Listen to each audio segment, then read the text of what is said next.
Bonjour et bienvenue dans votre matinale Fit Tips, la matinale qui vous réveille toujours avec de la bonne humeur. Comme vous le savez, nous sommes dans l'Octobre Rose et toujours dans cette optique, nous allons parler du cancer. Certes, quand on parle d'Octobre Rose, on parle bien sûr du cancer du sein ou bien du cancer du col de l'utérus. Alors aujourd'hui, nous aussi, on va un peu élargir. Nous allons parler du cancer du sang, mais aussi nous allons parler en fait de la dépigmentation avec bien sûr l'association AIDA qui est là.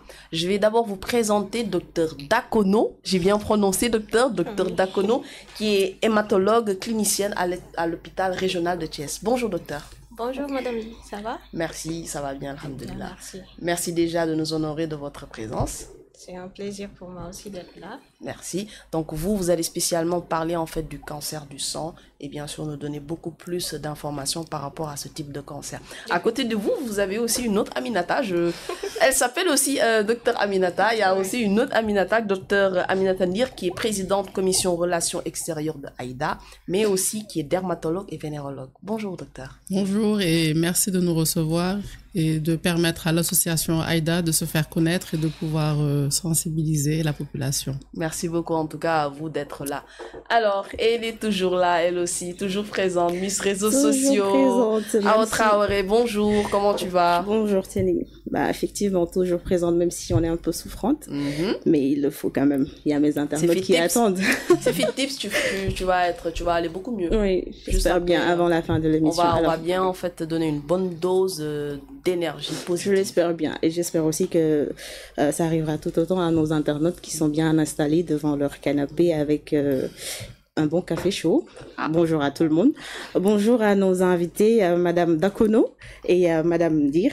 Bonjour, merci de votre présence sur ce plateau de Fit Tips et j'espère que ce sera très bénéfique pour nos internautes et tout le monde. Merci. Merci. Et bonjour à Samb aussi. Non, fallait attendre que je fasse la surprise, toi aussi. Il nous fait l'honneur d'être là. Et les journalistes, c'est normal.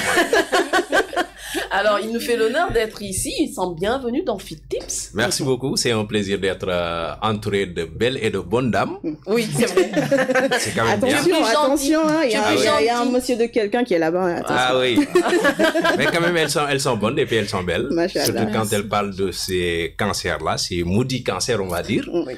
Voilà, c'est un plaisir d'être avec vous. Je salue particulièrement vos invités, Madame Gaye et Madame Koulibaly. Donc voilà, je suis honoré d'être avec vous et je salue aussi Awa Traoré. Bonjour. Étant journaliste, ils ne savent pas garder des secrets, ça c'est clair. Malheureusement pour la fausse surprise. Voilà, tu vois, J'espère que ce sera pas notre dernière le émission, scoop en ou tout bien cas. l'exclusivité. Comme ça. Oui. Mais en tout cas, moi, je te Merci. préfère à une autre personne. La personne se reconnaîtra. Ah C'est oui? qui? Ouais. Je vais pas dire de nom. Tu n'essaies pas de fidéliser lui dois Samb, beaucoup de toi choses, aussi. quand même. Essaie de fidéliser Bon, ça, Samb, comme c'est ça la pas- C'est prochaine grâce fois, à ça lui sera que je suis là aujourd'hui. C'est grâce à qui? Bon, Lui, c'était son absence. Voilà, j'aurais dû m'occuper Bon, de tu sais, mes, lui, c'est pas de mes grave. tâches habituelles. C'est pas Ce grave. serait bien de négocier comme ça. On va essayer de le D'accord, fidéliser d'accord. comme ça Il pour n'y a la pas de prochaine souci. fois. Il n'y a pas de souci. Alors, déjà, merci. Bon, c'est ça, c'est Fit Tips, toujours la bonne humeur et tout. Donc, on partage, en fait. Alors, je vais commencer avec Dr Dakono. On parle de cancer du sein, de cancer du col de l'utérus. Mais aussi, il y a un autre cancer qui fait aussi des ravages, le cancer du sang. Pouvez-vous revenir, en fait, de manière plus détaillée pour nous donner une explication par rapport au cancer du sang? D'accord, ce sera avec plaisir parce que c'est mon dada quotidien. Donc, d'abord, il faut comprendre d'où vient le sang, comment c'est produit, pour pouvoir mieux comprendre et cerner ces cancers. Donc, le sang, il est produit par une usine que l'on appelle la moelle osseuse. Et cette moelle osseuse, elle se situe chez l'adulte au niveau du sternum, qui est cet os-là qui est juste là au milieu de la cage thoracique, mais également au niveau des ailes iliaques qui se trouvent au niveau du bassin. Mais chez l'enfant, la répartition de la moelle osseuse, elle est beaucoup plus diversifiée. Elle se trouve quasiment presque dans tous les os. Donc, quand on grandit avec l'âge, les sièges de sécrétion du sang, en fait, se limitent au niveau du sternum et des os iliaques. D'accord. Donc, ce sang-là est produit par cette usine que l'on appelle la moelle osseuse. Et quand la moelle osseuse produit le sang, de manière plus précise et détaillée, disons, on va dire qu'on a 3 types de cellules. Donc, on a ce qu'on appelle les globules rouges, dont le rôle, c'est de transporter l'oxygène. Et c'est également eux qui rendent le sang rouge. On a aussi les globules blancs qui sont comme des soldats, en fait, qui sont chargés de défendre l'organisme contre toutes les pathologies. Et nous avons les plaquettes qui jouent un rôle essentiel dans le cadre de la coagulation. Alors, quand on parle de coagulation, c'est par exemple quand vous épluchez quelque chose et vous vous coupez. Là, vous voyez que ça saigne. Mais si vous ne faites rien, quelques minutes après, ça s'arrête. C'est ces plaquettes-là qui vont venir boucher le vaisseau qui est coupé pour éviter que le sang ne sorte. C'est ça le rôle des différents éléments du sang. D'accord. Maintenant, quand on parle de cancer, c'est quand l'organisme se met à produire de manière inexpliquée une de ces cellules-là qu'on vient de citer, de manière anarchique.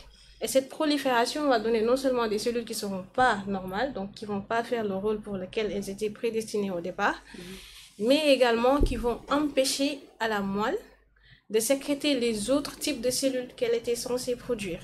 C'est comme quand une usine produit en fait beaucoup de marchandises de manière excessive et que là le stock est plein et qu'elle ne peut plus produire parce qu'on n'aura plus de place où les mettre.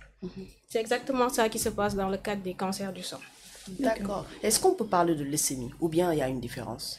En fait, la leucémie, c'est une forme de cancer du sang.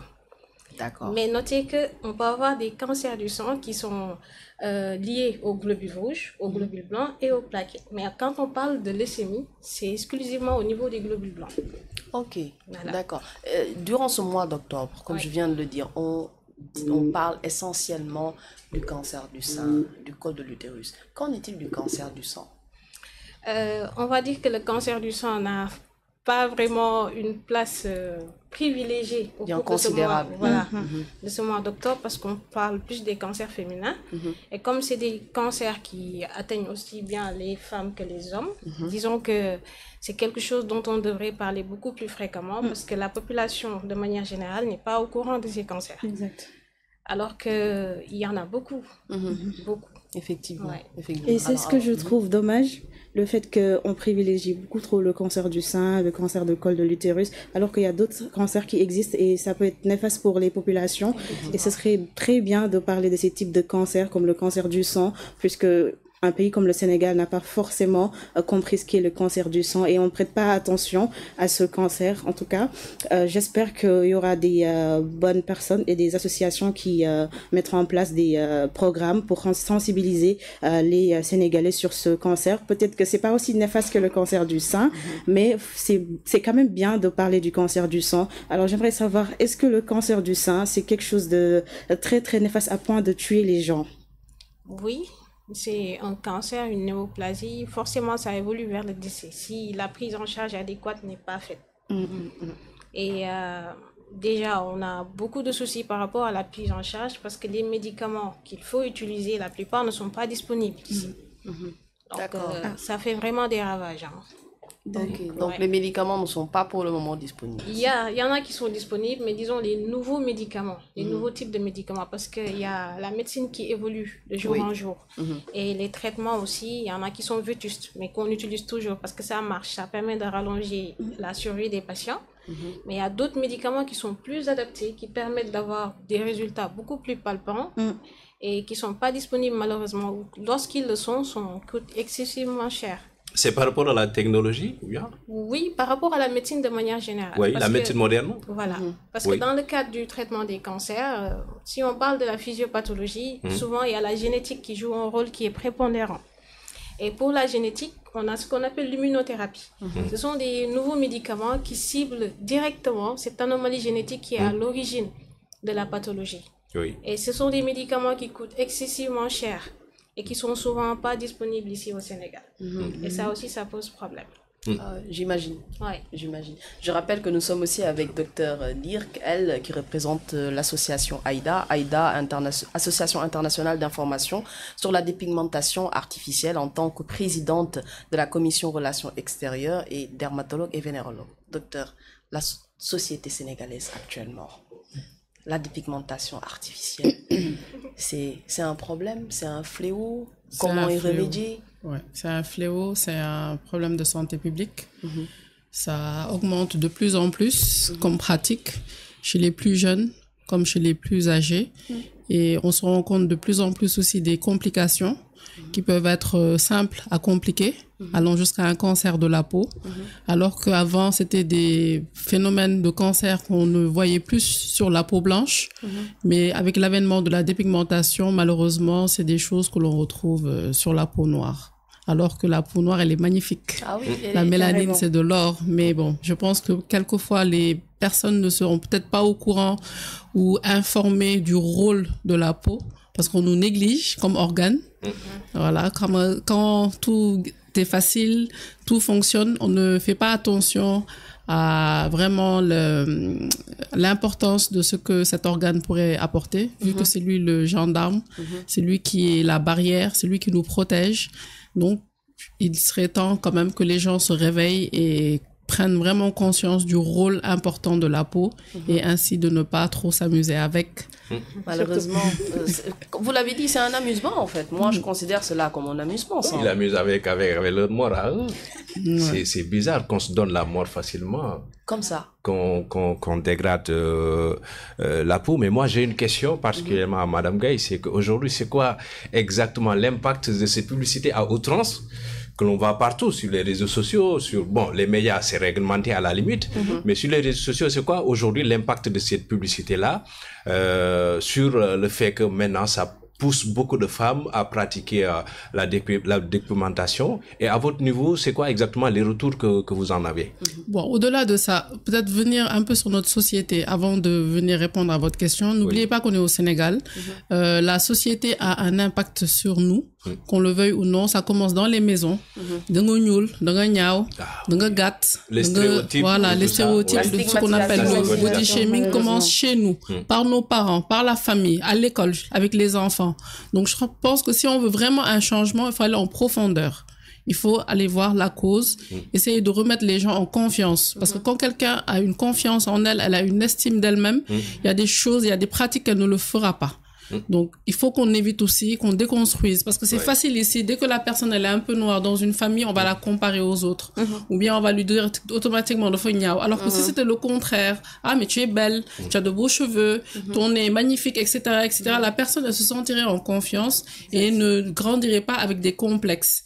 Maintenant, par rapport à ce que vous dites, c'est vrai que la publicité, elle est partout, elle est accessible, c'est des produits qui font rêver. Quelquefois même on vous dit c'est ça que j'ai pris alors que peut-être que la personne elle a pris autre chose. Donc c'est un problème qui est assez complexe. Mais pour aller à la source, à la base, c'est de resensibiliser les gens que nous gagnons sen bob. Et par rapport au traitement, est-ce que c'est pratiquement comme ce fut le cas, comme c'est le cas d'ailleurs avec les autres types de cancers, on dit souvent que la prise en charge elle coûte tellement cher. À votre niveau, c'est le cas? À notre niveau, c'est pas trop le cas parce que c'est superficiel. Si c'est pris à temps. C'est des cancers qui ne vont pas métastasier facilement. Donc, c'est localisé, c'est accessible.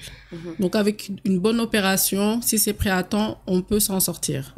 Parce que c'est accessible. C'est pas comme, aller dans le sang et tout, ciblé. C'est pas pareil. D'accord. Donc, c'est le problème qu'on a ici, c'est que ce sera des personnes, Sénégal de Noragal, ils ont peur. Donc, ce sera la première réaction, c'est de cacher. Surtout quand on est dans les régions. Peut-être ceux qui sont sur Dakar et autres, ils auront l'habitude d'aller vers le médecin et autres. Mais ceux qui sont dans les régions, ils ont tendance à avoir peur. Moi, je fais des vacations à Touba, je le vois souvent là-bas. Au lieu de venir, ils vont garder ça plus de 5 ans, 10 ans, à un stade vraiment évolutif. Et malheureusement, après, la prise en charge devient plus complexe. Mais si c'est pris à temps, c'est quelque chose d'accessible et moins coûteux. Très bien. Ah ouais? J'aimerais juste savoir comment vous faites avec les personnes, pour l'association AIDA, les personnes qui ont eu recours à la dépigmentation et qui ont eu des répercussions très graves. Est-ce que vous les prenez en charge jusqu'à ce qu'elles retrouvent confiance en elles? Ou bien est-ce que vous avez un suivi spécial sur le plan psychologique et en même temps médical pour effectivement les accompagner durant cette période, on va dire, un peu compliquée? Effectivement, AIDA a été créé en 2002 par le professeur Lee, qui est mon maître, que je salue au passage, très engagé par rapport à la dépigmentation artificielle. Elle nous a transmis cette passion. Et effectivement, on accompagne celles qui le veulent, celles qui veulent s'en sortir, arrêter, ou celles qui ont des complications, et on va en amont aussi pour sensibiliser. Donc, ce qui nous a permis de former des formateurs pour parler de tout ce qui est dépigmentation, les complications, avec la Fondation L'Oréal. On a fait des écoles, on avait ciblé des classes, c'était au niveau de Dakar, Pikine Guédiawaye et Kaolack. On avait ciblé les 4e et les 3e parce qu'on se dit que c'est des âges où l'enfant il est en puberté, il a de l'acné. Parce que c'est pour glisser vers la dépigmentation, c'est très facile. Oui. Il suffit d'avoir une petite imperfection, on vous vend un produit de rêve. L'effet secondaire sera d'éclaircir. Après, c'est temps et de l'air, temps et ça va, tu as bonne mine. Et après, tu vas généraliser. En fait. C'est ça. Donc, on a choisi ces tranches d'âge pour pouvoir les sensibiliser, parler de l'acné, parler de la puberté et autres, pour qu'ils comprennent mieux ce qui se passe, qu'ils aient mieux confiance en eux et après pouvoir sensibiliser. Donc Aïda accompagne, mais bon après on est accessible, le siège il est à IHS. Maintenant c'est à la personne de venir vers nous si c'est nécessaire. D'où notre voilà, on essaye de faire plein de petites activités pour parler de nous, pour faire connaître l'existence de Aïda, pour permettre à ces gens de venir vers nous pour qu'on puisse les accompagner sans juger, encore une fois, parce que chacun est libre de faire ce qu'il veut, on ne stigmatise pas, on ne rejette pas. Nous, notre rôle, c'est juste d'informer. Après, chacun est libre de faire ce qu'il veut. J'aimerais revenir en fait à Dr Dakono. Vous nous avez expliqué un peu l'essence, on va dire, du cancer du sang. Maintenant, par rapport à cette maladie, est-ce qu'en fait, il y a des symptômes qui nous permettent de détecter le cancer du sang? Oui, il y a des symptômes. Mais ici aussi, les symptômes ne seront pas faciles à classer. Parce que d'une, il y a beaucoup de cancers du sang et chacun a ses symptômes qui lui sont propres. Par exemple, si vous prenez des néoplasies qui sont liées aux globules blancs, dedans vous avez les leucémies, vous avez les lymphomes.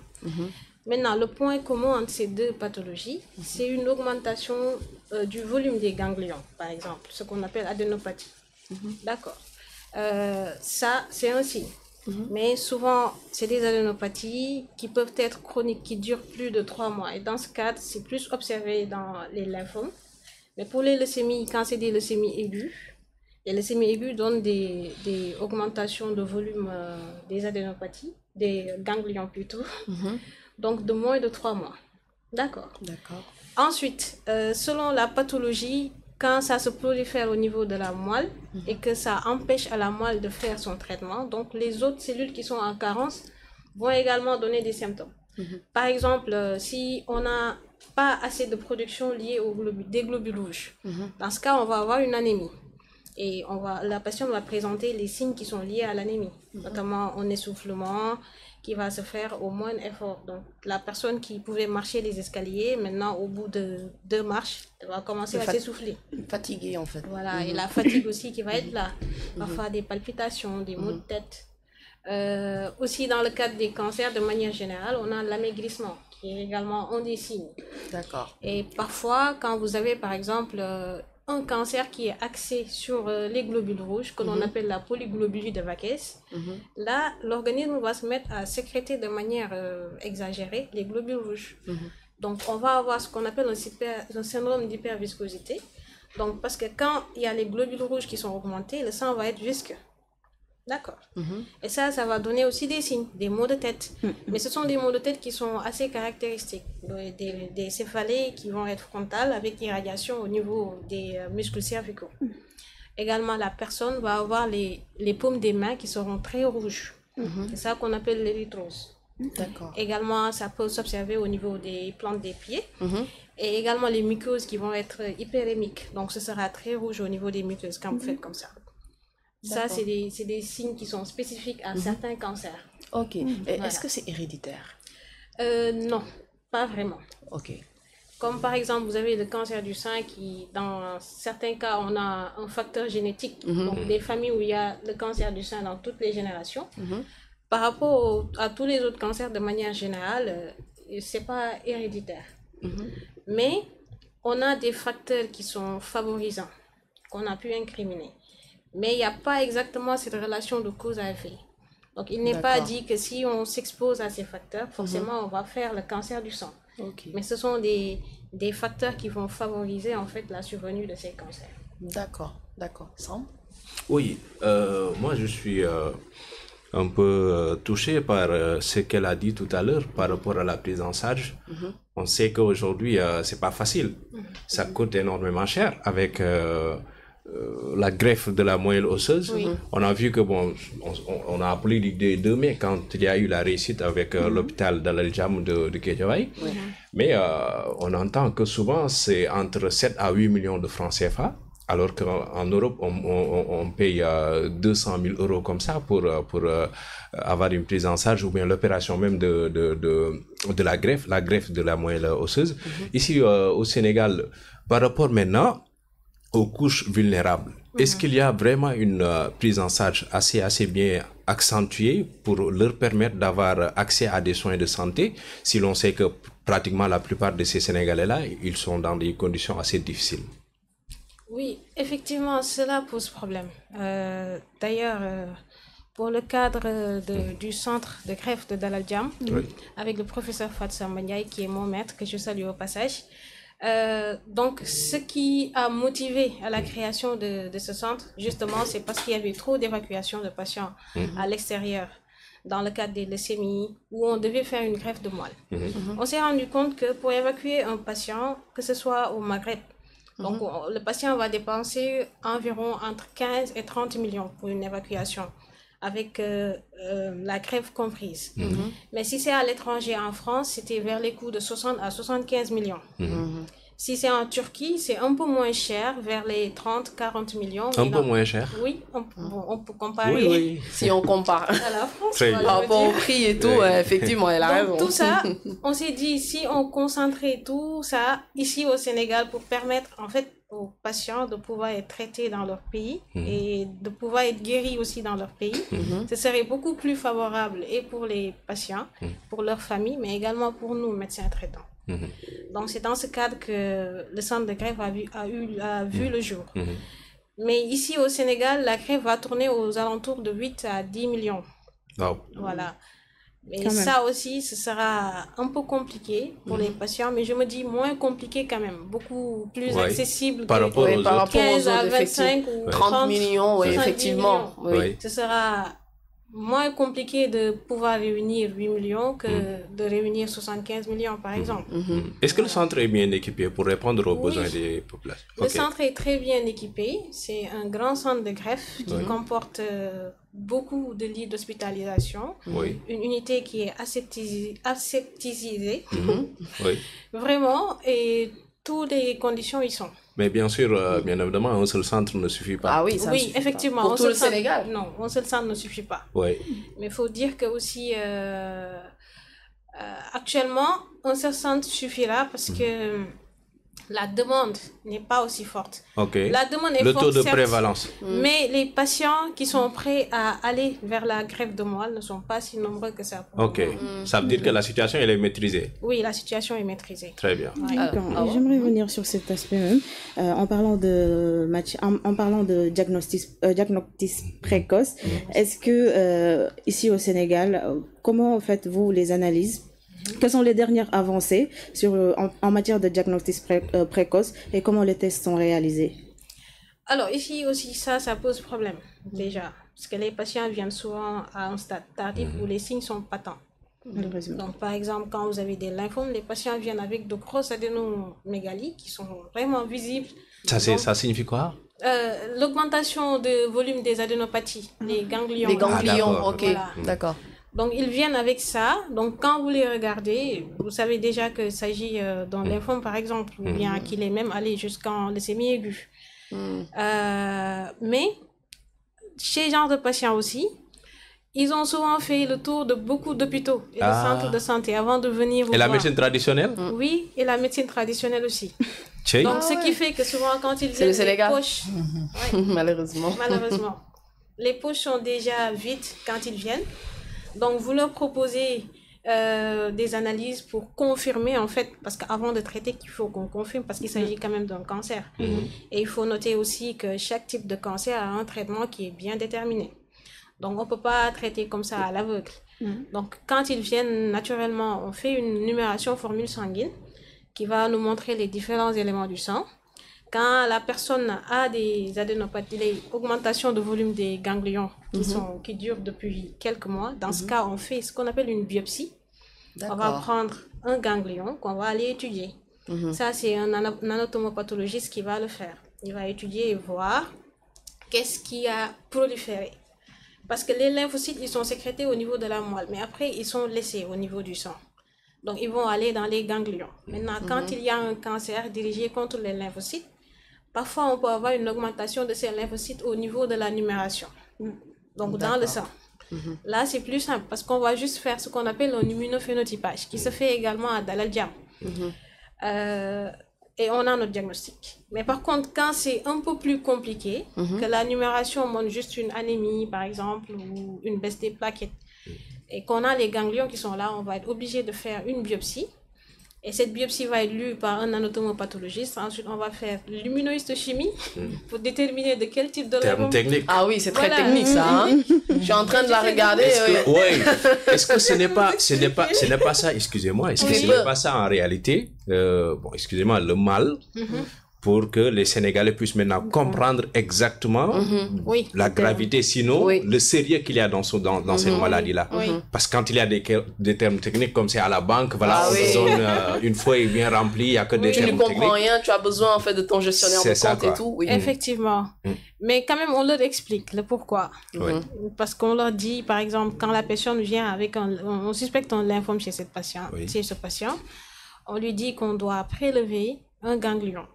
Et que ce ganglion, on va l'amener chez l'anatomopathologiste qui va lire, qui va dans un premier temps confirmer. Mais comme il y a beaucoup de lymphomes et que chaque lymphome a son traitement, il va falloir qu'on refasse un autre examen complémentaire que l'on appelle l'immunohistochimie, qui va nous dire exactement de quel type de lymphome il s'agit.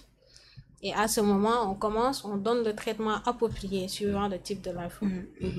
C'est ça, de manière plus simple. Ouais. De manière plus simple. Merci pour la simplicité. Merci beaucoup. Alors, pour revenir avec Dr Nir, docteur, avec l'association Aïda, vous avez vraiment du pain sur la planche. Effectivement. Parce que la société sénégalaise, telle qu'elle est conçue, maintenant, Awa Traoré vient d'en parler, en fait, à travers, même sans bosser, on en parlait, à travers les publicités, les réseaux sociaux. On voit beaucoup plus que la communication est axée sur la dépigmentation artificielle. Quelles sont les actions que vous êtes en train de mener pour contrecarrer, on va dire, en fait, cette montée en puissance? Donc, comme je vous l'avais dit tout à l'heure auparavant, le fait déjà de sensibiliser, d'aller dans les écoles, de former les professeurs, de former les enfants par rapport à qu'est-ce qu'est la peau. Parce que c'est important de comprendre c'est quoi la peau. La peau est un organe. Il nous permet de nous protéger du soleil, il nous permet de nous protéger de l'environnement. Parce que s'il n'y avait pas la peau, il y aurait un contact direct entre notre environnement et notre corps. C'est une barrière, elle filtre. Quand on a trop chaud, on transpire. Quand on a froid, on a la chair de poule. Elle a plusieurs fonctions qui sont vitales, dont la sécrétion également de la vitamine D pour les os, etc. Elle nous protège surtout la mélanine. Je vais plus m'accentuer sur la mélanine parce que c'est la mélanine qui va protéger l'être humain par rapport aux rayons ultraviolets du soleil. On est dans une zone ensoleillée, donc il faut que cette mélanine fasse son travail, qui est quoi? De nous protéger. Elle nous protège des cellules cancéreuses, parce qu'à travers le rayon ultraviolet, il y a un processus qui peut engager l'ADN, ça va vraiment dans les cellules, perturber, entraîner le vieillissement cutané ou bien provoquer un cancer. Donc c'est ça qui fait que cette mélanine qu'on a nous naturellement, que Dieu nous a donnée, c'est ça qui faisait qu'avant on entendait rarement des cas de cancer de la peau chez le sujet noir. Mais quand on se dépigmente, on bloque cette sécrétion de mélanine. Il y a plusieurs manières. Il y a plusieurs produits pour faire cette dépigmentation. Selon ce que l'on utilise, on verra des complications. Mais ce qui est sûr, toutes ces méthodes peuvent mener au cancer de la peau. Donc Aïda essaye vraiment au maximum. Il y avait un moment, on avait fait un panel qui avait même impacté par rapport aux publicités, parce que lors des séries, si vous constatez, avant, il y avait des publicités, des produits et autres. On avait tapé sur la table en faisant un panel et autres, jusqu'à qu'ils arrêtent. Après le Covid, quelques temps après, bon, on est au Sénégal, pas de suivi, ils ont recommencé. Mais j'ai l'impression que ça s'est réarrêté. J'ai l'impression qu'au niveau des séries, quand même, il y a vraiment eu, en fait, il y avait un moment, c'était revenu, mais là, je ne le vois plus. Il y a certains panneaux publicitaires aussi qui avaient arrêté, mais qui avaient repris. Mais par contre, j'ai l'impression qu'ils n'arrivent pas à contrôler, surtout TikTok. Bon, je ne sais pas si j'ai le droit de dire. Bien sûr, allez-y. Non, il faut les attaquer, madame. Il y a des réseaux, en fait, où on voit que c'est l'anarchie, tout le monde connaît tout le monde est chimiste. Alors que c'est des produits quand même, la peau, comme les gens, je sais pas s'ils pensent ou pas, sous la peau il y a des vaisseaux.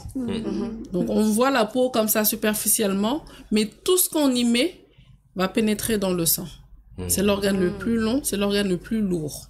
Donc tout ce qu'on met sur la peau va dans notre sang. C'est comme un médicament. Un peu ce que Dr Dakano est en train d'expliquer. C'est ça. Donc c'est ça en fait qui fait que les gens ils négligent. Pour eux c'est juste je mets un truc, voilà, je m'éclaircis un peu et puis voilà. Il n'y a pas de conséquences. Il n'y a pas de conséquences. Donc c'est ça qui fait que nous on essaie vraiment de donner les informations. C'est quoi les produits incriminés qui peuvent donner tel type de complications, pourquoi il faut mettre la crème solaire, pourquoi, etc., etc. Donc, c'est vraiment ça le rôle de Aïda, qui est d'informer, informer, éduquer et de sensibiliser. Mais est-ce que les gens sont vraiment conscients, en fait, de ce qu'ils font à leur peau? Moi, c'est la question que je me pose, parce que il y a des propagandes et autres, mais est-ce que réellement la société sénégalaise est vraiment consciente, en fait, de ce problème-là, ou bien de ce fléau-là? Je pense que si une partie quand même est consciente, c'est juste, quelquefois, bon, ça dépend de la situation de la personne. Je vais prendre l'exemple de la femme. Il y a des hommes qui s'y adonnent, mais dans notre société, c'est... Des hommes?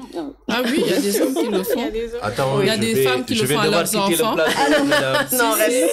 En général, c'est les watch baisse là. Mais il y a des hommes aussi, je pense, soit ils utilisent les produits de leur femme, ils voient qu'ils ont un peu un glow, ils vont continuer. Ou bien il y en a, ils savent pas, ils viennent des régions, ils ont un peu d'argent, ils utilisent des produits. Parce que beaucoup banalisent les produits qui sont sur le marché. Il y en a, quand vous leur demandez, est-ce que vous faites la dépigmentation, le hair salon Wolof, ils vont vous dire non, je ne rajoute rien. Alors que le produit qu'ils ont déjà pris fait déjà la dépigmentation. Et le problème, c'est qu'il y a beaucoup de gens qui ne sont pas instruits, donc ils banalisent. Et les produits aussi, le problème qu'on a aussi, les produits sont accessibles. Avec 500 francs, 600 francs, tu peux t'éclaircir. Alors que le bon produit qui doit protéger ta peau, il coûte cher. Donc ça aussi, j'aimerais bien attirer l'attention de, je sais pas si c'est l'État ou c'est le ministère ou qui, je sais pas qui de droit, mais de trouver un moyen de trouver des produits accessibles. Parce que 500 francs, 600 francs, godi oko. Pour eux, c'est rien. Il y en a qui achètent ça à leurs enfants. C'est grave. Oui, il y en a qui achètent ça à leurs enfants. Il y en a, quand elles finissent, elles prennent un peu, elles mettent au bébé. Il y a des femmes enceintes qui le font, alors que non. Il y a des femmes qui allaitent qui le font. À l'approche des baptêmes après l'accouchement, il y en a qui accélèrent. Oui. Tout ça, si vous voyez, c'est même du mariage, même. Voilà. Effectivement. Donc, il y a beaucoup 72 heures, je sais pas. C'est ça. Il y a beaucoup de causes. Rôti, avant, le rôti, c'est la méthode de morsandage. C'est le fait d'appliquer des produits chimiques et après d'enlever la peau. Nous ne sommes pas du tout conscients. Mais il y a un autre défi, c'est-à-dire il y a l'inconscience, mais aussi le problème que rencontre Aïda, je pense que se situe à ce niveau-là. C'est-à-dire à la télé, surtout généralement avec les médias, là c'est réglementé, la publicité mensongère, tout ce qui a trait avec la promotion de la dépigmentation, de l'alcool et tout ça, c'est banni, le tabac et tout ça, c'est réglementé.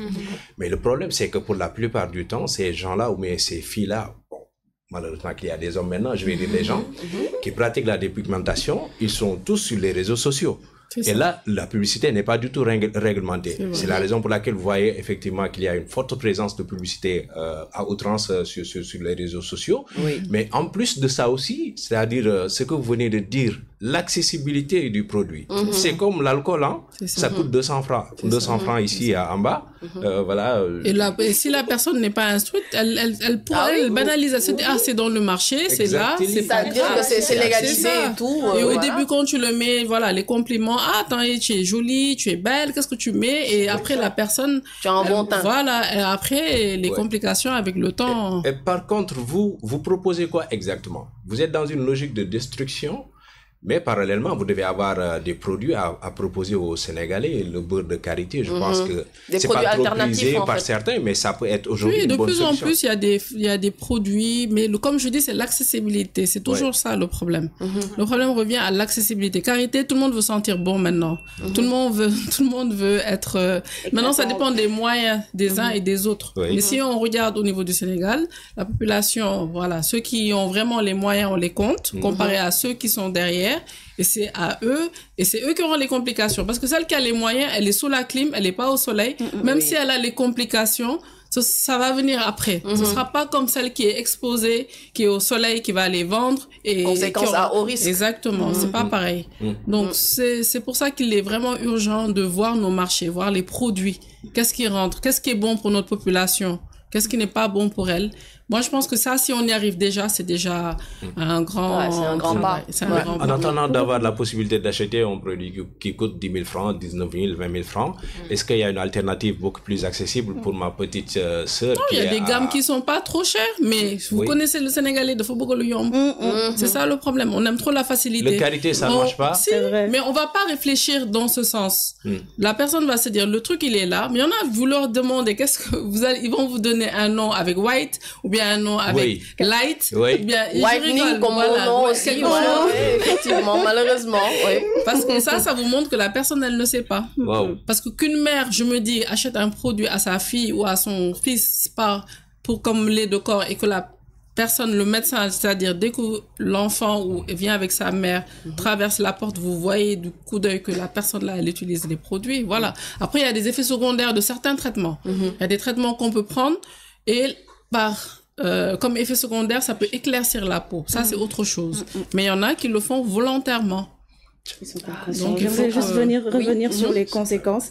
Je pense que les gens, comme Téné l'a dit, ils n'ont pas conscience des conséquences que ça a, les effets néfastes. Parce que si seulement on pouvait prendre exemple sur nos grands-mamans, maintenant quand tu les vois complètement défigurées à cause de la dépigmentation, ça pourrait leur servir de leçon à ne pas s'adonner à cette pratique. Mais malheureusement, il y a ces dames qui ont toujours envie d'être devant les caméras, d'être toujours à l'avant, et c'est vraiment dommage. Alors pour les conséquences, quelles sont les conséquences les plus néfastes ou bien les plus récurrents qu'on constate après une dépigmentation? Parce qu'un jour, j'ai entendu dire que la dépigmentation, sur le long terme, après, plusieurs de nos grands-mamans qui les pratiquaient, aujourd'hui, elles ont des maladies comme le diabète et d'autres. En fait, il y a plusieurs... Bon, les trois, celles qu'on voit le plus souvent, c'est ce qu'on appelle les dermo-hypodermites. C'est un terme technique. Mais c'est comme si au niveau de la jambe, c'est gras, ça grossit, c'est rouge, c'est chaud et ça s'infecte. Dans ce cas, ça c'est une urgence, on hospitalise. Ça, c'est des cas qu'on rencontre fréquemment. Parce qu'au niveau de la peau, il y a des bactéries qui vivent avec nous. Il y a la flore bactérienne. Leur rôle, c'est de nous protéger. Partout dans tout notre corps, il y a des bactéries, que ce soit la bouche, que ce soit l'intestin, que ce soit le vagin, etc. Ils sont là, ils vivent avec nous. On n'est pas seuls. On oublie. Donc ça, c'est pour l'équilibre. Et il y a un équilibre. Ce qui donne l'abcès, il est là, ce qui donne le champignon, etc. Donc, il suffit qu'il y ait une perturbation au niveau du pH, au niveau de la peau, l'un aura la force sur l'autre. Donc, facilement, il y aura des infections qui vont se développer. Que ce soit des infections dues à des bactéries, que ce soit des champignons. Donc, il y en a beaucoup, elles vont te dire, j'ai des ça prend de l'ampleur, ou bien même la gale, c'est plus facile d'attraper la gale. Ça, c'est au niveau infectieux et superficiel. Maintenant, il y a d'autres, toujours sur la peau, superficiellement, il y aura des vergetures, selon le type de produit utilisé, la peau qui sera plus fragile. Il y en a quand elles accouchent, pour faire la césarienne, pour les recoudre, c'est tout un problème, parce que la peau, elle est fine, donc c'est des complications pour la cicatrisation. On peut avoir des troubles de la couleur, donc fille a une partie rouge, voilà. Tu as osé dire le mot. Bien dommage. Ouais, c'est ça. Il y a plein d'autres, mais le plus grave, il y a le cancer, qui va commencer quelquefois par ce qu'on appelle le tchéré, ou chronose dans notre terme. Mais si vous constatez, ce sera sur les zones photo-exposées. Photo-exposées, c'est-à-dire là où il y a le soleil. Les rayons du soleil. C'est ça. La mélanine, elle est bloquée. Il n'y a plus de protection. Donc, on se brûle. Comme le blanc qui se brûlait, la personne qui se dépigmente va brûler. Surtout si elle ne met pas de crème solaire. Donc, ça brûle, ça commence à faire des lésions. Et ces lésions, à la longue, peuvent se développer et donner un cancer. Donc, si vous voyez ça, les zones, le bras, le visage, le cou, parce que c'est le soleil, c'est là-bas qu'il tape. Oui, effectivement. Donc, les cancers de peau, en général, ils suivent plus les zones qui sont photo-exposées. Donc, les plus grandes conséquences, c'est ça, hein, en gros. Le diabète, là, maintenant, par voie générale, le diabète, parce que selon les types de produits, si c'est des corticoïdes, je vous ai dit que la peau est un organe, il y a les vaisseaux qui sont en dessous, donc ça absorbe. Donc, tout, ça rentre comme un médicament. Donc, ça peut donner le diabète, ça peut donner l'hypertension, des insuffisances surrénales, sachant que la surrénale a un grand rôle dans notre peau. Ça peut donner au niveau hépatique, au niveau rénal, même la fertilité, les yeux. Ça peut toucher à plein de choses et malheureusement, c'est après, c'est avec le temps. C'est vrai qu'on va tous mourir, hein, ça c'est sûr, mais comment on va mourir? Parce que quelquefois on banalise. Maintenant avec des complications qui peuvent vous fatiguer et autres, c'est plus dans ce sens. Après, je pense que les gens sont juste pas informés que la peau a un rôle et que la peau, vraiment, c'est un diamant dont il faut prendre soin. Et je rappelle à toutes les personnes qui sont en train de nous suivre, nous sommes avec Dr Aminata Ndir, qui est la présidente de la commission extérieure de l'association AIDA, et aussi nous sommes avec Dr Dakono, qui est ethmologue et clinicienne, qui nous parle ici du cancer du sang. Alors, Awa, que disent tes amis, les internautes, les questions pour les docteurs? Merci beaucoup. Je les remercie encore de leur fidélité, toujours là à vraiment m'aider pour pouvoir les aider en retour, parce qu'elles sont tout le temps curieuses, bien évidemment, envie de savoir, surtout sur le côté santé. Alors, il y a un internaute qui demande pour le cancer du sang, quels sont les signes et les symptômes précoces du cancer du sang que je devrais surveiller et quand devrais-je consulter un médecin? D'accord. Alors, techniquement, on préconise à chaque personne de faire une NFS, numération formule sanguine. D'accord. Au moins une fois dans l'année.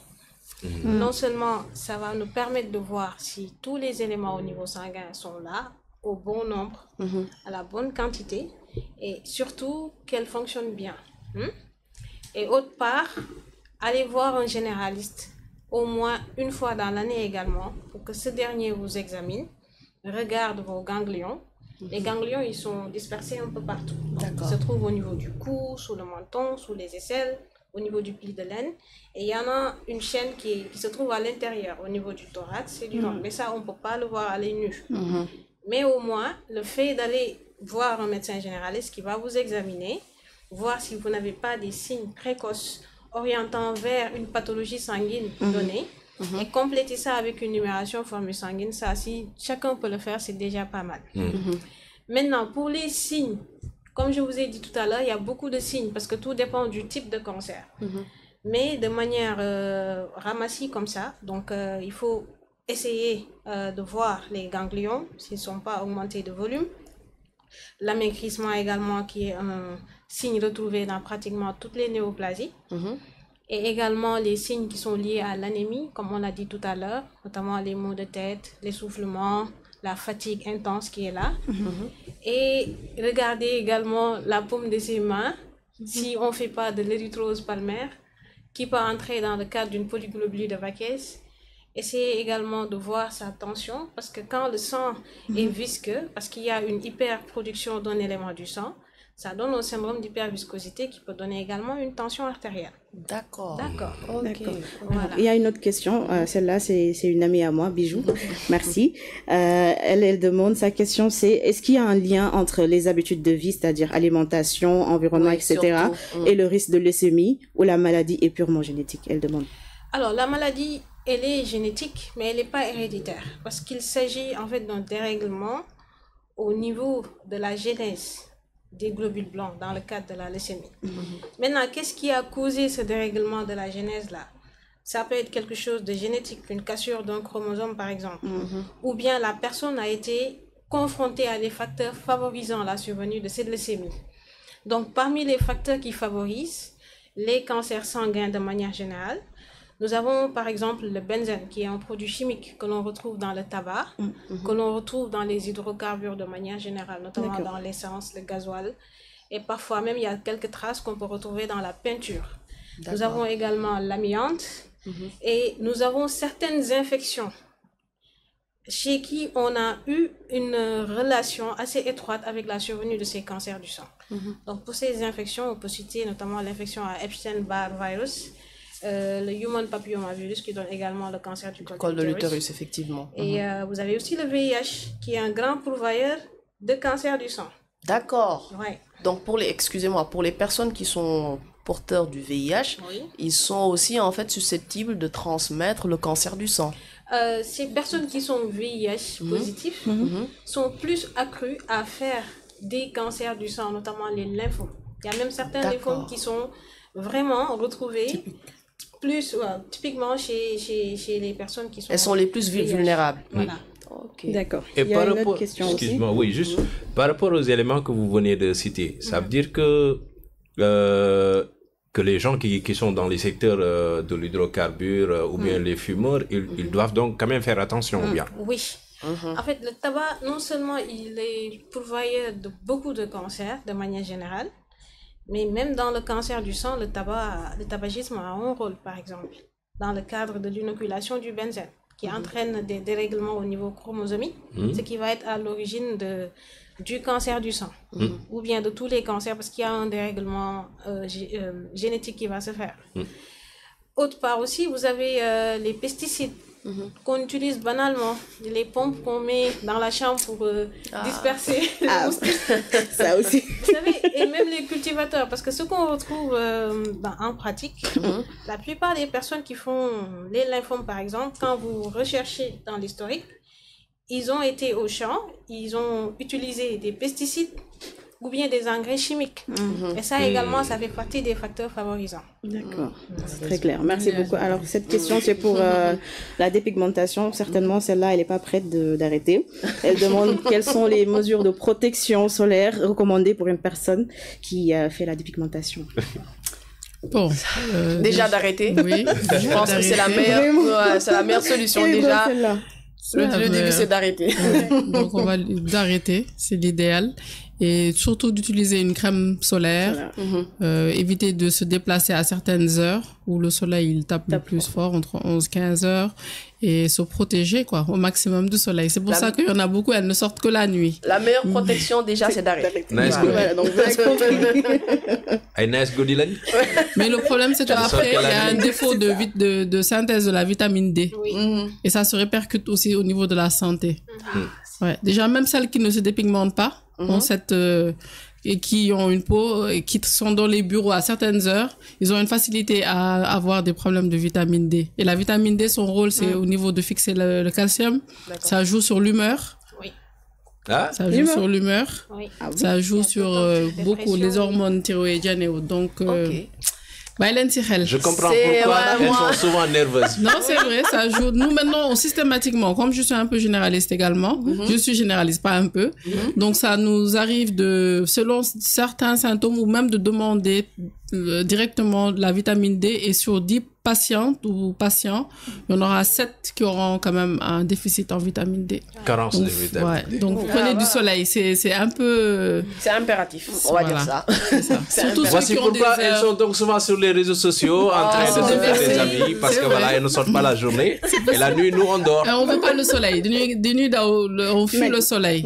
Alors que le soleil, ne serait-ce que 5 à 10 minutes, il y a l'alimentation aussi pour pouvoir renforcer sa vitamine D.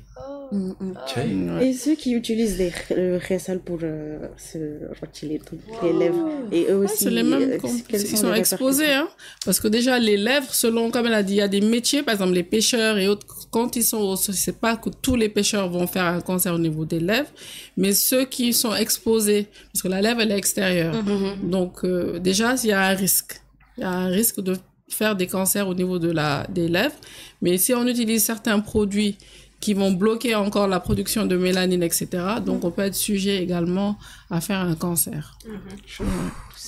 Donc, c'est pas banal. C'est banal.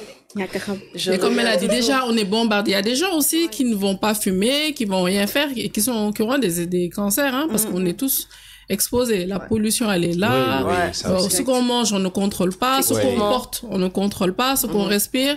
Franchement, c'est, voilà quoi. Mais quand même, le fait de ne pas respecter, on va dire, certaines recommandations, ça quand même, c'est beaucoup plus exposé. Exactement. Non, c'est pour vous dire, juste pour rien, déjà, on est exposé et on rajoute d'autres facteurs. On précipite ça, moi. Malheureusement, j'ai vu un peu là. Je vais pas dormir cette nuit. Ah non, il faut dormir. Oui, en fait, ils ont fait capoter mon projet de deuxième femme. Oui, parce qu'elle est dans la dépigmentation, malheureusement. Et puis, c'est malheureux. Autre élément aussi, je suis souvent dans les embouteillages, avec tout ce qu'il y a comme pollution dans ce pays-là. Mais bon. On souffre. On souffre. Ça, c'est un grand projet vers l'autodestruction de l'humain. Et même par rapport en fait, à la dépigmentation, je voyais souvent des panneaux Nul Cook. Oui. Respect. Donc, parce que ça avait commencé par respect. Et Nul Cook a répliqué.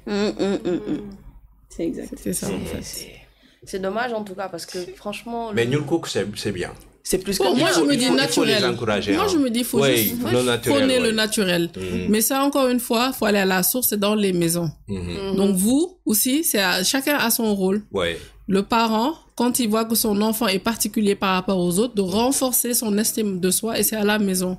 Ici, les professeurs à l'école aussi, parce qu'il y a beaucoup d'enfants, mis à part la couleur noire et autres, qui souffrent en silence. Et en Europe, c'est pire. Il y en a même qui se suicident à certains âges. Parce qu'il y a beaucoup de pression. Maintenant, il y a les téléphones. Avant, nous, il n'y avait pas ça. Les enfants, entre eux, ils peuvent filmer. Après, ils humilient leurs camarades. Ou bien, ils se moquent d'eux. Pour un rien, et l'enfant, quand il n'est pas, nous on court, le parent il court, il n'a pas le temps. Donc s'il n'est pas attentif, l'enfant est en souffrance et ça peut développer beaucoup de complications. Donc il faut vraiment que les parents essayent d'être plus à l'écoute de leurs enfants, même si c'est un peu, mais qu'il y ait un temps de qualité. C'est pas la quantité qui importe, et vraiment l'estime de soi, c'est dans les maisons et c'est dès qu'on est petit. Et pour celles qui passent de teint clair à teint noir, d'un coup, à l'espace de quelques années, je vois sur les réseaux sociaux des dames qui étaient totalement claires. On les félicite. Comment elles font? C'est quoi le processus pour redevenir carrément noire et sans imperfection? Le souci, c'est que quand on bloque la mélanine, par différentes méthodes, elle est là, cette mélanine. Donc dès qu'on arrête, elle revient en force. D'où les 3... On dit en général les 3 à 4 premiers mois, c'est normal d'avoir cette hyperpigmentation, mais avec le temps et avec un bon accompagnement, là, les choses peuvent revenir à la normale. Maintenant, tout dépend des complications, s'il n'y a pas eu de chronos, ce qu'on appelle le tiéré et autres. Mais si la personne n'a pas trop, la première chose, ce sera d'être plus noir. Bon, c'est normal. Il y en a, ils vont vous dire, oui, c'est parce que vous m'avez mis ce produit, cette crème que j'ai noirci, alors que non. C'est juste parce que vous avez arrêté et que le produit revient. C'est juste ça. Et que la mélanine revient. Maintenant, c'est à la personne d'être forte. Parce qu'on est au Sénégal. Qu'est-ce qui se passe en ce moment? Mais tu es noir. Mais qu'est-ce qui se passe? La stigmatisation. Voilà. C'est ça. Donc, soit toi, tu te réappropries ton teint, tu t'aimes et autres. Tu dis stop. Et tu as de bonnes réponses bien salées à dire aux gens. Et tu avances. Ou bien tu es faible un peu. Et tu retombes dedans. Ou bien il y a un événement, tu veux retomber dedans. Il y en a quelquefois, c'est à l'événement de co-épouses avant de commencer. Il y en a, c'est parce qu'elles ont... Mais c'est la société sénégalaise, en fait. Toujours la société sénégalaise, malheureusement. Donc il faut que les femmes nous gagnent parce qu'on n'est que de passage. Ça, c'est superficiel. Pour moi, la beauté de la femme, ça ne se limite pas à l'extérieur, c'est l'intérieur. À l'esthétique, ça ne se limite pas seulement à l'esthétique. Parce que ça part. Si Dieu nous donne longue vie, à la Koulial, ça diminue. On a vu nos mamans, on a vu nos grands-mères, voilà. La beauté, elle est éphémère. Mais ce qui reste, c'est ce que toi, qu'est-ce qui va intéresser les gens? Qu'est-ce que tu as fait? Comment tu as impacté ta société? Donc, je pense que les femmes, faut qu'elles se recentrent. Parce qu'on est dans un monde actuel où ça va vite. On porte tout. C'est comme si on dit à la femme, on est en compétition.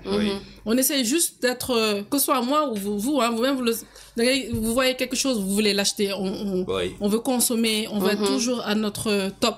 Donc, il faut qu'on revienne à l'essentiel. C'est bon d'être présentable, mais pas que ça nous coûte notre vie. Donc, il faut qu'on redescende un peu, qu'on soit moins complexé, qu'on se suffise d'œil-loup, que Dieu nous a créés tous différents. Je pense que c'est vraiment le terme idéal. S'accepter, c'est important. Parce que si nous, on s'accepte pas, l'autre pourra facilement nous dénigrer. Effectivement. Donc, c'est important. Merci beaucoup. C'était tout pour les questions des internautes. J'espère que vous avez été bien servis et que vous avez pris note. Certainement. Merci beaucoup, Dr Ndir. Certainement. Alors, Dr Ndir, quelles sont vos dernières recommandations et bien sûr, parallèlement, les activités de l'association AIDA? Ok, donc mes recommandations, je vais le répéter encore, c'est que les parents créent des cocons où l'enfant se sent en sécurité, que les maîtres ou à l'école qui soient aussi plus... comment on dit, qui prêtent plus attention à ce qui se passe au sein des cours de récréation, au niveau des classes, parce que beaucoup d'enfants souffrent, que ce soit des petites classes jusqu'aux grandes, nous qui prêtent attention par rapport à ça, et contre nous aussi qu'on soit bienveillants, d'arrêter toujours de se moquer des uns et des autres. Je pense que si chacun devait se créer, il se créerait le plus magnifique possible. Ce n'est pas le cas. Donc, il faut qu'on s'accepte tel qu'on est, qu'on accepte les autres tels qu'ils sont et qu'on amène vraiment de la bienveillance. Et je pense que si on arrive à ça, les gens vont pouvoir s'accepter plus facilement et seront moins obligés d'aller faire des pratiques, soit que ce soit la chirurgie ou se dépigmenter, ou c'est des choses qui vont leur faire du mal. Maintenant, AIDA, comme d'habitude, a des programmes, toujours dans la sensibilisation. Déjà, participer à des émissions, aller vers les populations. Et on est disponible vraiment à toute personne, toute société qui est prête à vouloir des activités par rapport à la dépigmentation artificielle. Merci. En tout cas, je rappelle que vous êtes dermatologue, vénérologue, mais aussi vous êtes présidente commission relations extérieures de l'association AIDA, Association internationale d'information sur la dépigmentation artificielle. Et on remercie ce plateau de nous permettre de pouvoir parler de la peau et des C'est toujours un plaisir. C'est nous qui vous remercions. C'est toujours un plaisir. Alors, docteur Dakono, quelles sont en fait vos recommandations aussi à l'endroit de ces personnes-là qui souffrent du cancer du sang? Alors, mes recommandations vont d'abord à l'égard de ces personnes-là, notamment la bienveillance, comme le docteur Aïda l'a dit tout de suite, la bienveillance. Donc, quand on voit quelqu'un qui présente une augmentation de volume des ganglions, des adénopathies, donc essayer de faire tout son possible pour que cette personne aille consulter à l'hôpital. Également, inciter les patients à arrêter un peu la médication traditionnelle, ou bien à la diminuer, parce qu'elle est source de retard diagnostique pour la plupart. Mais également, à l'endroit de l'État, c'est de faire en sorte qu'il y ait beaucoup plus d'hématologues cliniciens. Parce que ce n'est pas normal que dans un pays comme le Sénégal, qu'il n'y ait que moins de 20 hématologues cliniciens pour toute la population. C'est peu. Ça, c'est trop peu. Voilà. Et également, mettre à disposition également tout le traitement nécessaire dans le cadre de ces cancers du sang. Parce que la plupart ne peuvent pas se traiter puisqu'ils n'ont pas les moyens. Voilà. Merci beaucoup. Je rappelle que vous êtes docteur Dakono, hématologue clinicienne à l'hôpital régional de Thiès. Merci en tout cas à vous aussi de nous avoir honorés de votre présence. Merci. Alors, Awa. Miss Réseaux sociaux. Miss Réseaux sociaux.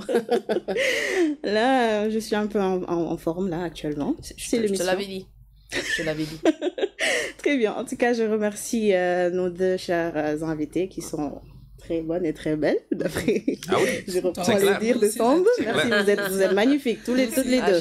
Machallah, merci de votre disponibilité et pour les réponses très précises pour les internautes. Merci beaucoup. Merci à toi, Tening, pour ce sujet très intéressant.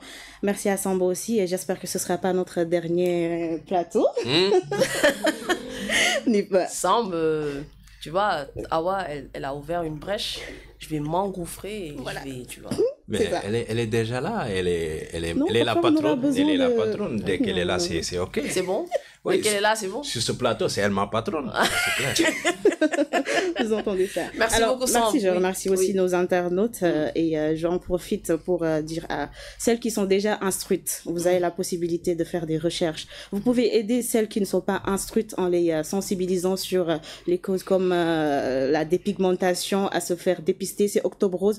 Vous n'avez pas certainement tout le temps d'être sur votre téléphone, mais on est Octobre Rose, c'est une occasion d'en profiter et vraiment de faire passer le message et vraiment prenez soin de vous et faites très gaffe à votre santé. Si seulement vous savez tous les bienfaits que Dieu nous a donnés sur notre corps qui nous protège tout le temps, vous serez vraiment très épatés et vous allez arrêter toutes ces bêtises, je vais dire.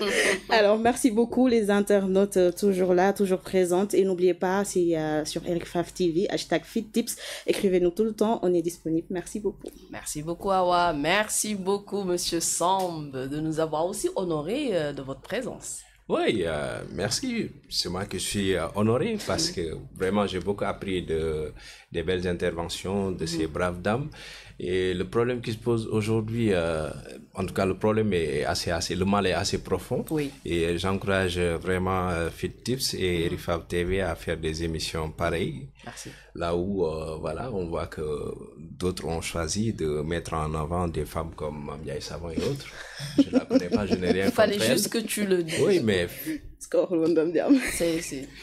que je le dise. On a compris. Moi, je préfère qu'on ait Madame Gaye, qu'on ait Madame Coulibaly, qu'on puisse conscientiser les gens, qu'on puisse parler de choses sérieuses qu'autre chose.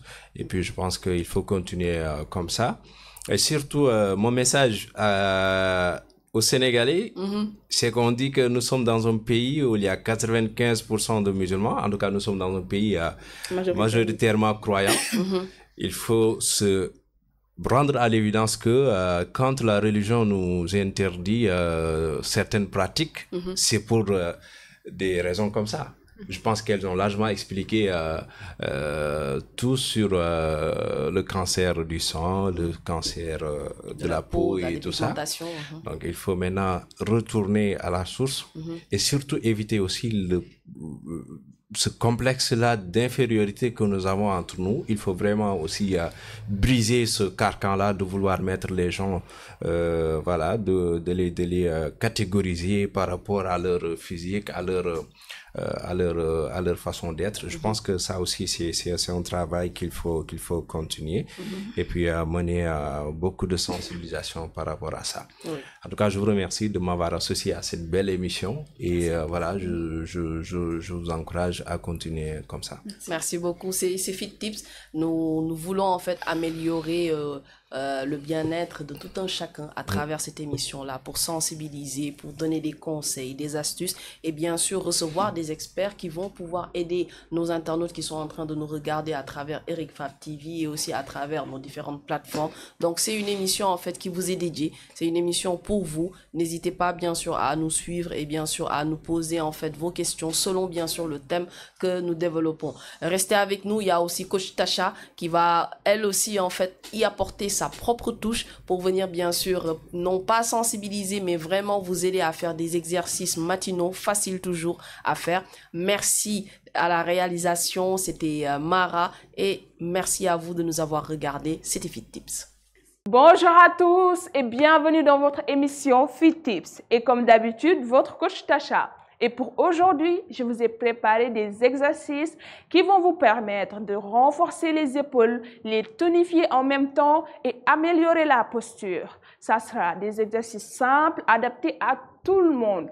Vous n'aurez besoin que de 2 petites bouteilles d'eau et d'une chaise. Alors vous êtes prêts? On commence ensemble. On va commencer d'abord par les étirements, se préparer aux exercices. Tout d'abord, vous vous asseyez ici. On étire bien les épaules, vous faites ça pendant 5 secondes maximum. Vous relâchez. On reprend la même main. C'est bien. C'est bon. L'autre main maintenant. Ici, on tire bien. Voilà. Récupérez bien. On reprend la même chose. On tire pendant 5 secondes maximum. C'est bon. Ici aussi, on tire bien en haut. On descend comme ça. C'est très bien. Et ici aussi, l'autre côté. Voilà. On va relâcher comme ça avec de petits circuits. L'autre sens. Voilà, ici devant. C'est bon. Maintenant, on peut commencer les exercices. Tout d'abord, on va faire des élévations latérales. Pour certains, vous pouvez vous mettre debout. Ceux qui ne peuvent pas rester debout pourront s'asseoir. Ici, pour les élévations latérales, on se penche un peu devant. Maintenant, on peut commencer les exercices. Pour les autres, vous pouvez vous mettre debout. Et pour ceux qui ne peuvent pas rester debout longtemps, vous pourrez vous asseoir. On va faire des élévations latérales. Vous tenez vos deux petites bouteilles comme ça. Vous vous penchez un peu devant, ici, et on ouvre. Comme ça. La poitrine, elle est haute. Le ventre gainé. On va faire ça pendant 10 répétitions. On tourne. C'est très bien. Voilà, c'est très bien. On va faire 10 répétitions. On est à 4, 5, 6, c'est bien. 7, 8, 9 et 10. Parfait. Je vous montre la même chose, mais assis. Récupérez pendant 15 secondes maximum et on reprend la même chose. Ici, on se penche toujours un peu, les mains là, et on ouvre. On va faire ça pendant 10 fois. 1, 3 séries à faire. 2, 3, c'est très bien. On gaine bien le ventre. 5, encore. 6, c'est très bien. 7, 8, 9, 10. On récupère 10 à 15 secondes pour reprendre la troisième série des élévations latérales.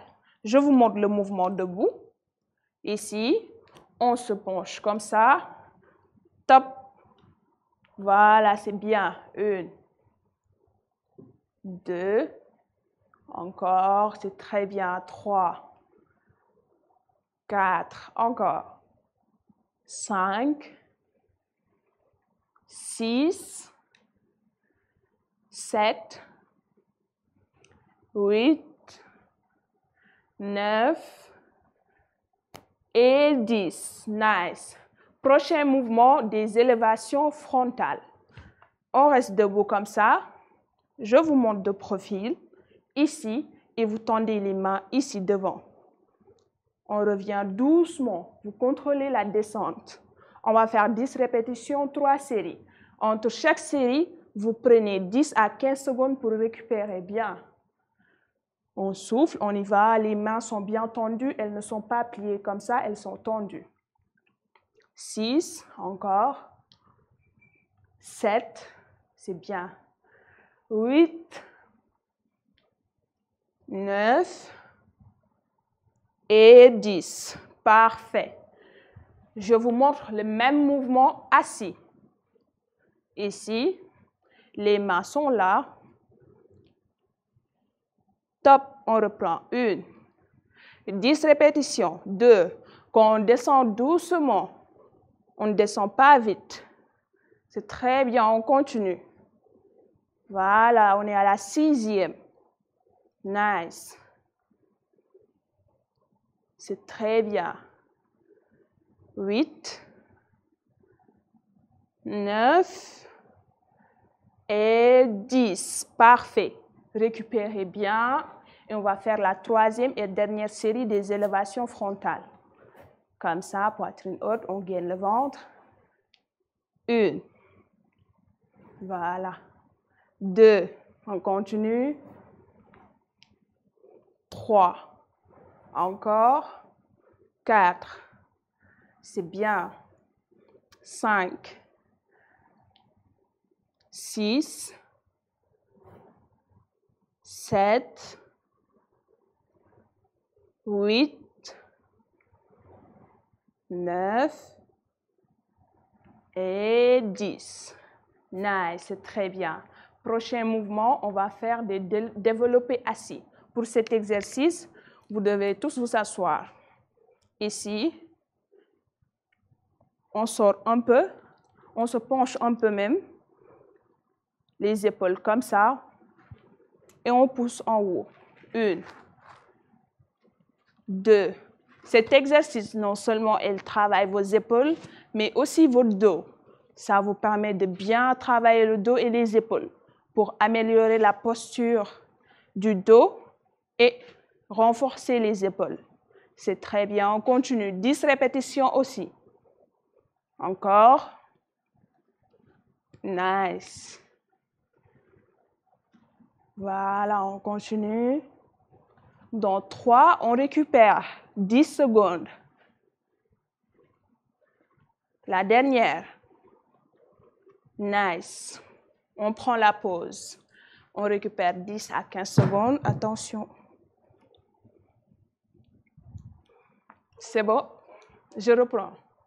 On récupère. Je recommence. Je recommence quoi? On récupère. OK. 10 à 15 secondes, on récupère. OK. 10 à 15 secondes, on récupère bien pour refaire la deuxième série. Soufflez, soulagez bien les épaules. Top, même chose. On se penche comme ça, poitrine haute, et on pousse en haut. 1, 2, 10 répétitions. 3, encore.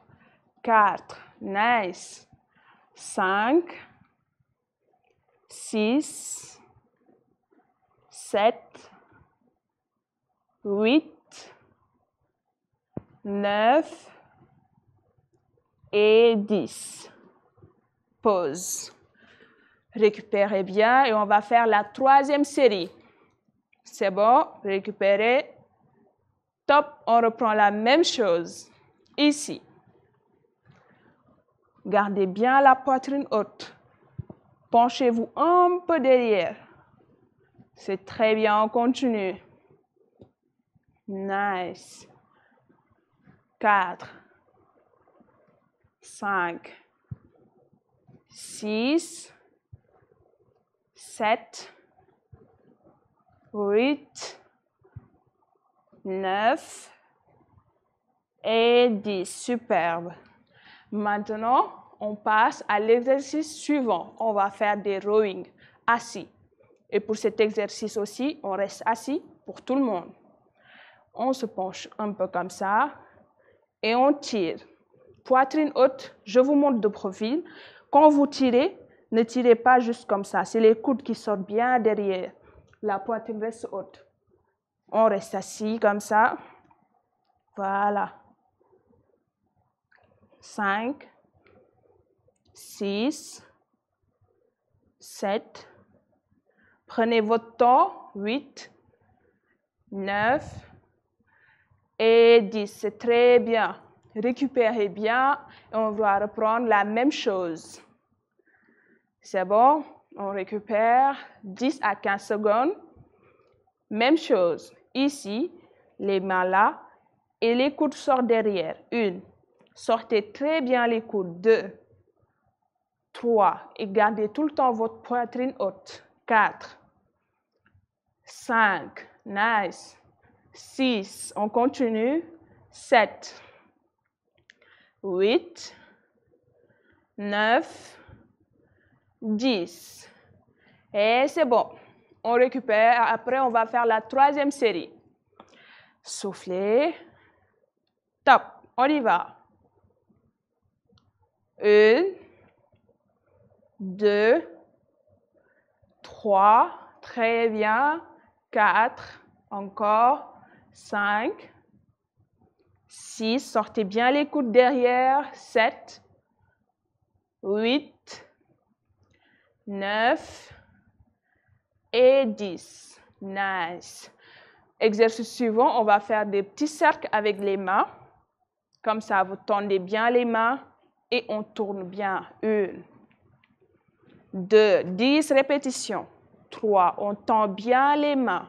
4, 5, 6, 7, 8, 9 et 10. Superbe. Récupérez et on va reprendre la même chose. Soufflez, relâchez les épaules. C'est très bien. On peut reprendre. Ici, top. 1, 2, voilà. 3, 4, 5, 6, 7, c'est très bien. 8, 9 et 10. Nice. Il ne reste plus qu'une série avec cet exercice et on passe au suivant. Soufflez bien et on peut reprendre. Voilà, on y va. 1, 2, 3, 4, 5, 6, 7, 8, 9 et 10. C'est très bien. Maintenant, on se lève de la chaise et on va faire l'exercice suivant. On va faire planche. Pour certains, vous n'aurez pas besoin de lever les genoux. Si c'est trop compliqué pour vous de lever les genoux comme ça, vous pouvez rester ici. On va faire ça pendant 15 secondes, 3 séries. Vous êtes prêts? On y va.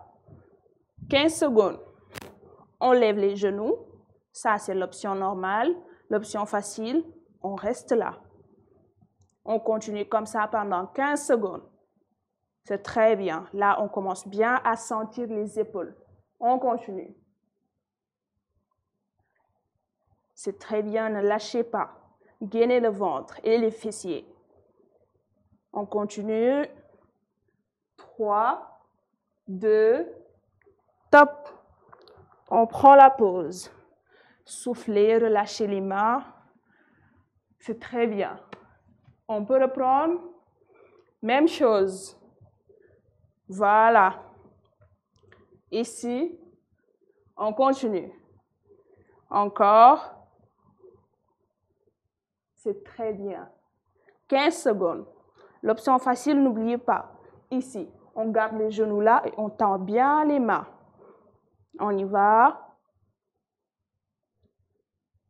C'est très bien pendant 15 secondes. Minimum. Minimum 15 secondes. C'est très bien. 3, 2, 1. Nice. On souffle et on va faire la dernière série de notre séance. C'est bien. On reprend. Ici. Voilà. Tendez bien les mains, poitrine haute, gainez le ventre. Encore. On continue. Restez comme ça, c'est presque fini. 3, 2, 1. Et c'est bon. Soufflez, récupérez et buvez. Soulagez les épaules. Maintenant, je vais vous montrer comment bien soulager les épaules. Ici. Alors, nous avons fini notre séance. Merci beaucoup d'avoir participé. Je vous donne rendez-vous à la prochaine dans Fit Tips sur Eric Favre TV.